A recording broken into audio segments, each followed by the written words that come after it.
this. This is Tenacity June, Part 3.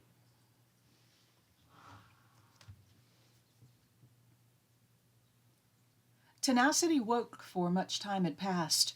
Live. The raiders chewed on Arcadia, sucking the final bits of marrow from its bones. They'd killed, captured, or scared off enough people that they felt safe and self-satisfied. They ate food, drank liquor, and dug through belongings for treasure. Inches at a time, Tenacity wormed her way to shadows, then rose to her feet and crept through the commune.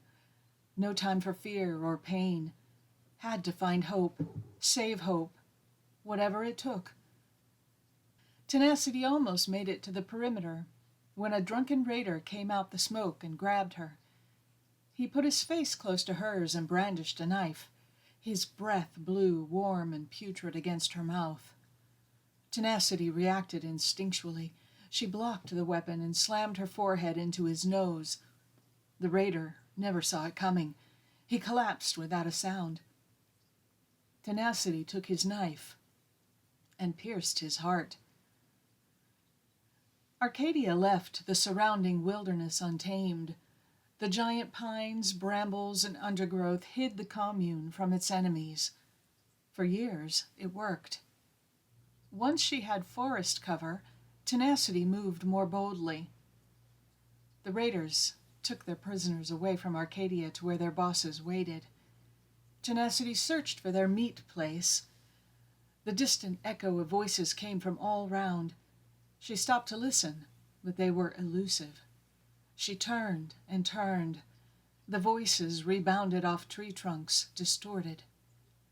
Desperate, she dove into the wilderness just to be moving, determined to find hope. She heard a sound she knew and halted. Warning, low rumble and crackling throat. She tracked its movement through the undergrowth. It circled her, sniffs, growls. Tenacity faced it and crept backward. Slow, she held the knife ready. The monster lunged. Thick hands covered with blood grabbed at Tenacity. She dodged. It was a deviation. Once human, eyes feral, face twisted, skin covered in pustules and scars, more dangerous than any wild animal. Almost always male, large and strong, they hunted the forest and ate their prey, including people. Maybe society made them, maybe the plague, maybe they were contagious, maybe someone you once knew. Didn't matter. If one touched you, it latched on, and it feasted. Only sane option, run. Tenacity ran. Branches slapped her, scratched. She didn't stop. If she died, hope would be lost forever. The deviation chased. It crashed through the underbrush, breaking branches and small trees, loud and angry that its prey was escaping. Tenacity's advantage was her size. Fast, fast, she wove through the forest, putting distance between them, until brambles caught her. The deviation saw her struggle in the trap. It roared, it drooled, it stalked close, closer. It leapt at its prey. Tenacity fought the thorns, clothes torn, skin ravaged, no time for pain, no time for death. And then she was free, nick of time. The deviation rushed into the brambles after her. It bellowed. More it struggled, more it stuck. Tenacity watched it topple and fight. She breathed and listened hard. The wind carried raider calls to her.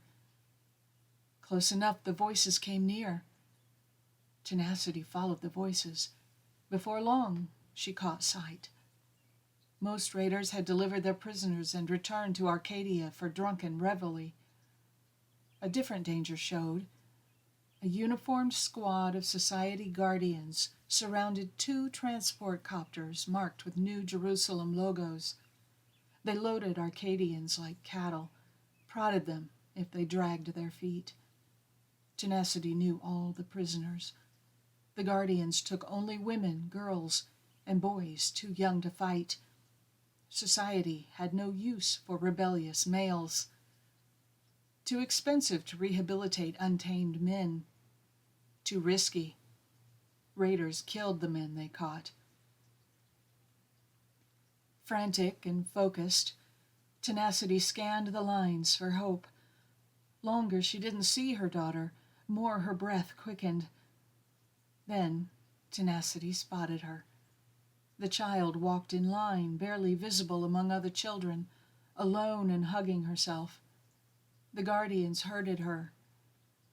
Tenacity gripped the knife tight, said a prayer to the goddess of rebels, Eris, and shoved the underbrush aside.